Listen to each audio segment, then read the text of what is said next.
L'Empire romain d'Occident avait de nombreux personnages héroïques, dont beaucoup sont célèbres dans l'histoire. Des noms tels que Stilicho et Majorien ont probablement été mentionnés des centaines de fois sur cette chaîne. Car si vous faites une chaîne qui se concentre uniquement sur l'histoire romaine tardive, il est impossible d'éviter d'étudier ces personnages héroïques. Encore et encore, dans les heures de besoin, par une chance ou un destin incroyable, des personnages héroïques ont surgi, qui ont presque sauvé l'Empire romain de la dissolution. Stilicho et Majorien sont deux de ces figures impressionnantes, qui ont tous deux retardé la dissolution de l'État romain occidental. Nous pourrions également compter Aetius parmi ces figures, bien qu'à mon avis, il soit plutôt un personnage mixte, que nous analyserons pleinement dans une autre vidéo. Mais il y avait une autre figure qui est souvent oubliée, une autre qui a soudainement émergé dans l'heure la plus sombre, juste après que Rome elle-même ait été saccagée pour la première fois en 800 ans, et son nom était Constance III.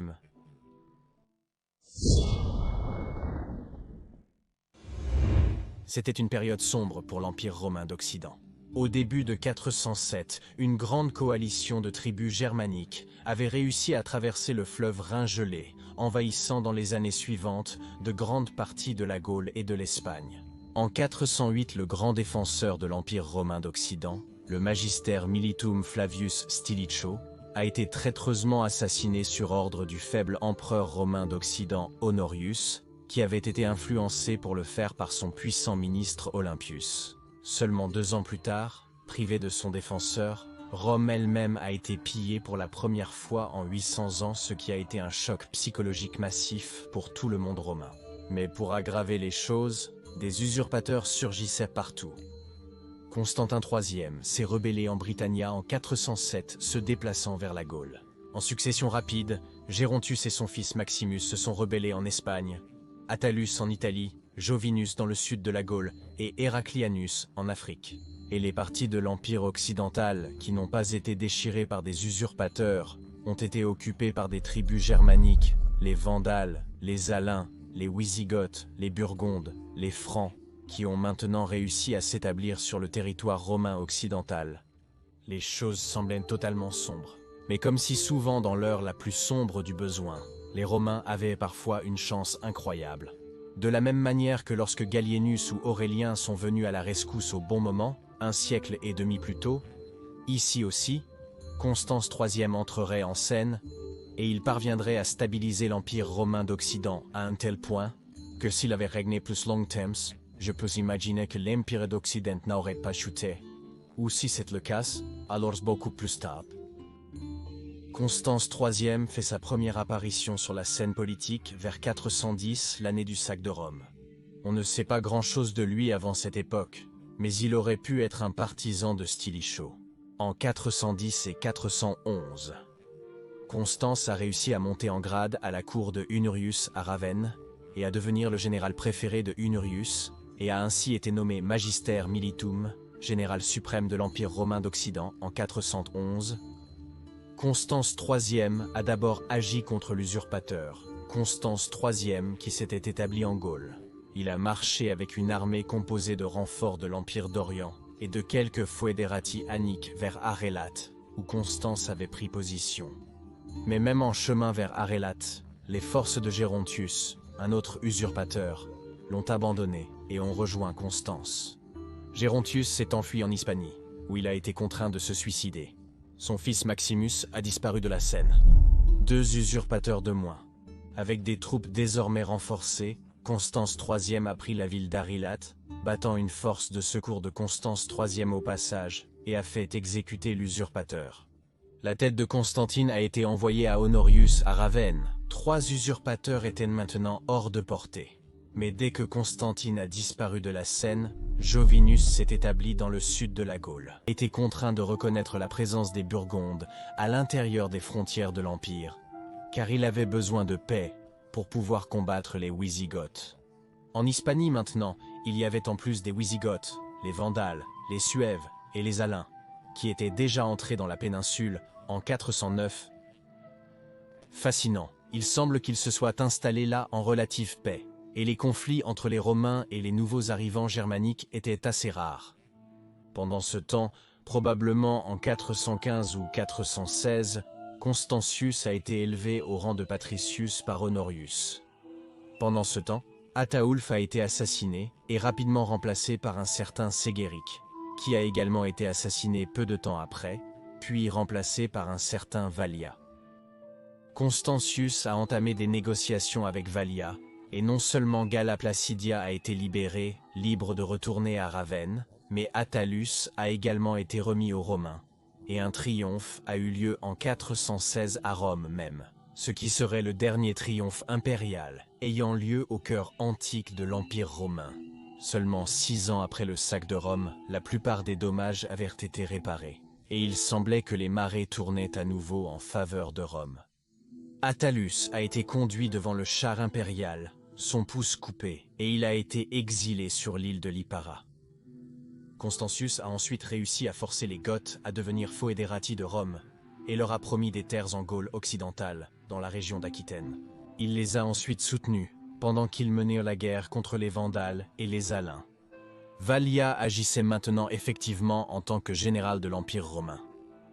Constantius avait brillamment réussi à faire combattre les tribus germaniques entre elles, n'investissant qu'un nombre minimal de Romains. Une situation très avantageuse pour les Romains de l'Ouest. Les Alains et les Vandales Silings, l'une des 2 tribus vandales, ont été totalement défaits et de grandes parties de l'Hispanie ont été ramenées sous le contrôle romain, et cela sans étendre les précieuses comitatenses romaines. En 417 également, l'un des généraux a reconquis l'Armurica et l'a ramené sous le règne de l'Empire romain d'Occident. En 418 ou 419 alors, les Goths se sont effectivement installés en Aquitaine, comme Constantius le leur avait promis en échange de leurs services. Bien sûr, les Romains recruteraient des troupes gothiques pour servir dans l'armée romaine, et en effet, ce système fonctionnerait assez bien pendant un certain temps. Avec le problème gothique résolu pour le moment, Constantius a lancé une campagne contre les Francs en 420, les repoussant à l'est hors d'Augusta Treverorum. En 420, Constantius a lancé une autre campagne contre les Vandales, les repoussant au sud vers la Bétique. On pourrait se demander, pourquoi les Romains n'ont-ils pas simplement évincé les tribus germaniques de l'Empire romain d'Occident de manière décisive? La réalité était qu'une grande partie de l'armée romaine d'Occident avait été détruite dans les guerres civiles contre l'Empire d'Orient. Tout d'abord à la bataille de la rivière Frigidus en 394 et à la bataille de la Save en 388, la Notitia Dignitatum, qui avait été écrite vers 420 pour l'Ouest, indiquait qu'à cette époque, la moitié des armées de campagne romaines n'existaient plus. L'Empire d'Occident ne pouvait donc pas se permettre une bataille à grande échelle à l'échelle d'Adrianople, car s'ils étaient hors d'effet, cela aurait été un désastre gigantesque et possiblement la fin de l'Empire romain d'Occident. Et pour des raisons que j'ai expliquées dans cette vidéo ici, recruter de nouveaux Romains dans les rangs de l'armée romaine est devenu de plus en plus difficile, en fait presque impossible. Alors, au lieu de risquer une bataille à grande échelle potentiellement désastreuse, Constantius a raisonné qu'il pourrait utiliser les Goths comme foederati pour lutter contre les autres nations germaniques. Et la défaite totale des Vandales et des Alani avait démontré que cette stratégie pourrait effectivement fonctionner.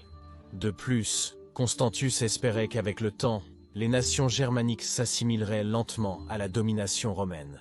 Un espoir qui, comme nous le savons maintenant avec le recul, était faux. Les Romains ont commis l'erreur de permettre aux nations germaniques d'avoir leur propre roi et nobles au lieu de les disperser dans l'Empire, et de les forcer à se soumettre à la domination romaine et à être gouvernés par des préfets romains. Le fait de leur permettre d'avoir leur propre roi leur a effectivement permis d'être une sorte de royaume sur le territoire romain, et donc ils continueraient à représenter une menace pour l'Empire romain occidental. Une menace qui exploserait à chaque fois qu'il y avait une guerre civile parmi les Romains ou d'autres catastrophes, comme les invasions d'Attila. De plus, négativement pour les Romains, les Wisigoths ont choisi Tolosa, l'actuelle Toulouse, comme leur capitale, renforçant ainsi le fait qu'il y avait maintenant effectivement un autre royaume avec sa propre capitale au sein de l'Empire romain occidental. Alors que Constance utilisait habilement les Goths pour ses guerres en Hispanie, il avait épousé Galla Placidia et avait eu 2 enfants avec elle. Honoria est né en 418 et Valentinien, le futur empereur romain occidental, En 419, Constance a également été nommée consul en 414-417 et à nouveau en 420.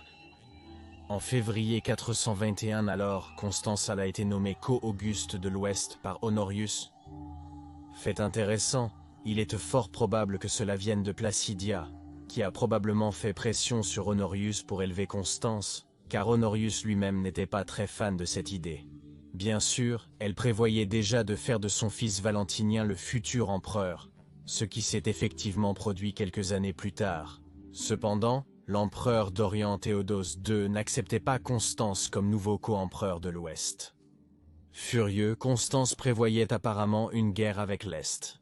Ici, de manière similaire à l'idée de Stilicho de reprendre le contrôle sur les importants terrains de recrutement en Illyricum, Constance aurait également pu être principalement motivée par la reconquête de l'Illyricum pour l'Empire de l'Ouest afin de pouvoir recruter de nouveaux Romains et ainsi renforcer les rangs des armées de terrain comitatensis. Mais avant ces plans puissent être mis en mouvement, il tomba malade et mourut déjà le 2 septembre 421 après un règne de seulement 7 mois. Et ainsi mourut un homme dont les tactiques astucieuses et les avancées militaires ont permis à l'Empire romain d'Occident de se stabiliser dans une période absolument chaotique. Non seulement il avait vaincu tous les usurpateurs, mais il avait largement ramené la Gaule et l'Espagne sous le contrôle romain. Il a réussi à contenir les Francs, et il a résolu le problème gothique, du moins pour le moment. Nous ne pouvons que théoriser sur ce qui se serait passé s'il avait vécu plus longtemps. Il aurait peut-être reconquis l'Illyricum de l'Est, puisque l'Est était comme si souvent occupé par la Perse. Avec des masses de nouvelles recrues illyriennes, l'Ouest aurait peut-être eu une chance de se renforcer à nouveau. Mais après sa mort, les choses ont commencé à se défaire. Quelques années plus tard seulement, les Vandales ont traversé l'Afrique, alors que l'Occident était une fois de plus engagé dans une guerre civile insensée entre Aetius, Bonifacius et Félix. Les Goths, sous leur nouveau roi Théodoric, deviendraient à nouveau offensifs, et avec la perte de l'Afrique, la capacité de l'Empire d'Occident à maintenir une grande armée a encore diminué. Par conséquent, Constance III mérite vraiment d'être placée aux côtés de Stilicho et de Majorien, car il a retardé l'effondrement de l'Empire romain d'Occident de peut-être quelques décennies. Et veuillez aimer et vous abonner, afin de ne manquer aucune future vidéo sur l'époque fascinante de la fin de l'Empire romain. Et veuillez envisager de soutenir mon travail sur Patreon ou via une adhésion à YouTube, car la pérennité à long terme de cette chaîne dépend vraiment de votre soutien, et je tiens particulièrement à remercier notre nouveau supporter Sul Invictus, Christian Puller. Merci beaucoup Christian pour votre soutien le plus généreux à cette chaîne, je ne peux pas assez vous remercier. Et je tiens également à remercier notre nouveau supporter Kaysar, Heltersweb. Merci beaucoup Heltersweb pour votre soutien si généreux à cette chaîne. Je ne peux vraiment pas assez remercier tous ceux qui soutiennent cette chaîne, car grâce à des personnes incroyables comme vous, je peux continuer à réaliser des vidéos sur l'histoire de la fin de l'Empire romain. Gracias Tibiago, amici. Et si vous voulez en savoir plus sur pourquoi exactement il était si difficile de trouver des recrues romaines à cette époque, vous pouvez regarder cette vidéo ici, dans le coin supérieur droit. Mais si vous voulez en savoir plus sur comment les tribus germaniques ont franchi la frontière du Rhin en 407, vous pouvez regarder l'autre vidéo dans le coin inférieur droit. Je dis encore merci à tous les amis de l'histoire romaine, Gratias Tibiago et Benevalet.